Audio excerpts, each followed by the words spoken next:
on, TD fam? It's your boy TD Steel Curtain here, and welcome to your Week 9 Fantasy Football Stardom Situm.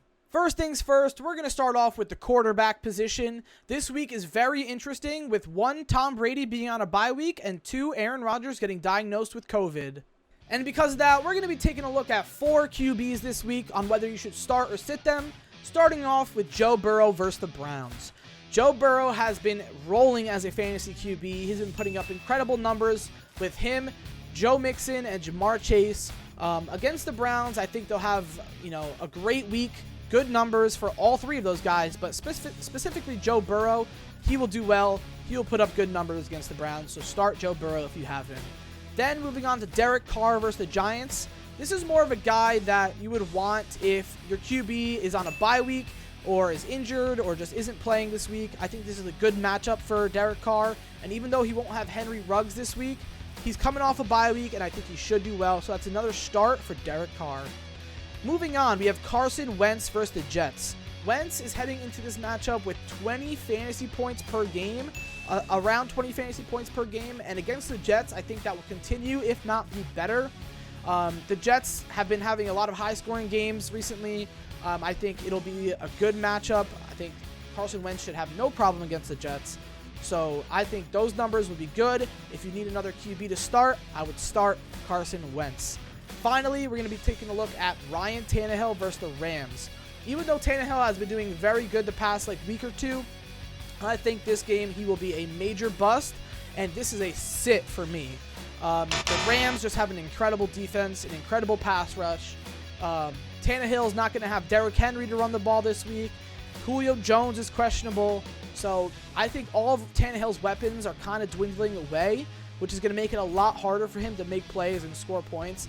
So if you guys have Tannehill or were thinking about starting Tannehill, I would sit him this week. All right, guys, let's move on forward. Let's talk about the wide receivers. All right, I'm going to lead off with Emmanuel Sanders as a great start this week. He's coming off of literally dropping 0 points, which I'm sure depressed fantasy managers around the world. It was terrible, but it happens, He's been super consistent. He's got a great matchup against the Jags, and I think he will bounce back and be just like the old Emmanuel Sanders this week against the Jags. So start him if you have him. Give him another shot. He's going to do just fine. All right, now let's move on to Devontae Parker against the Texans.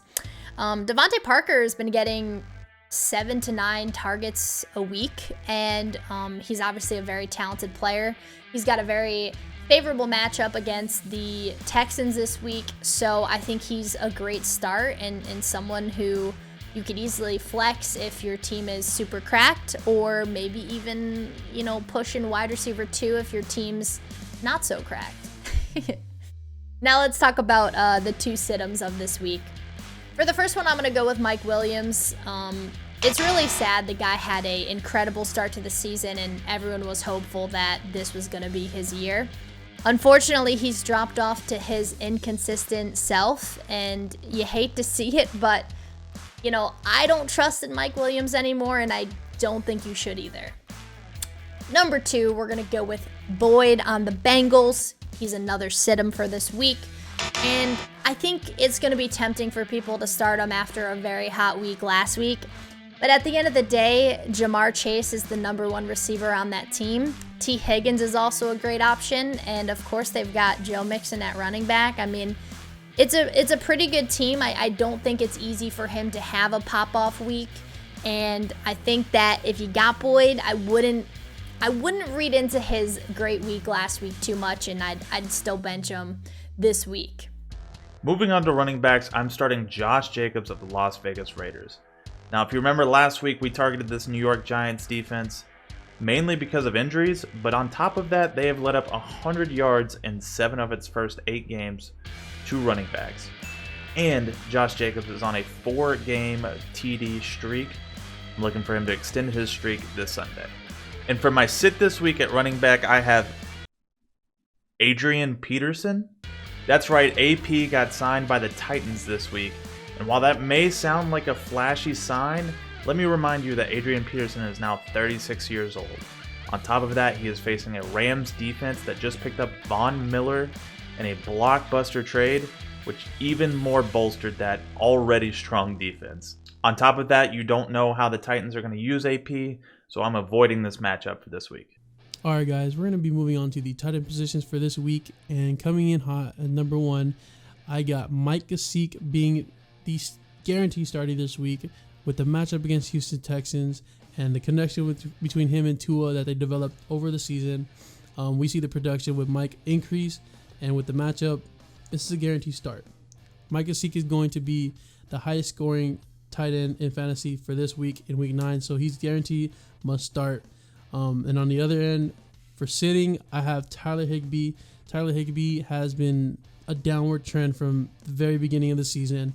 And even though he plays against a Tennessee defense, last week he played against a Houston defense, and we didn't see any production there. So this is red flags all around. I'm going to go ahead and sit Tyler Higbee and probably try to look on the waivers and see if you can get an Evan Ingram or a Jared Cook if they're available.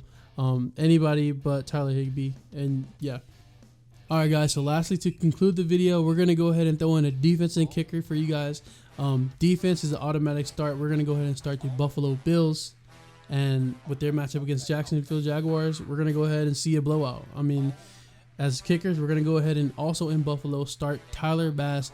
He's probably going to be kicking more points than the Jacksonville Jaguars can score on Sunday. So make sure you guys get those guys in. If you guys like our predictions, if you guys like what you see on the channel, make sure you guys drop that like, make sure you guys subscribe, turn notifications on, and we'll see you guys next week. Okay.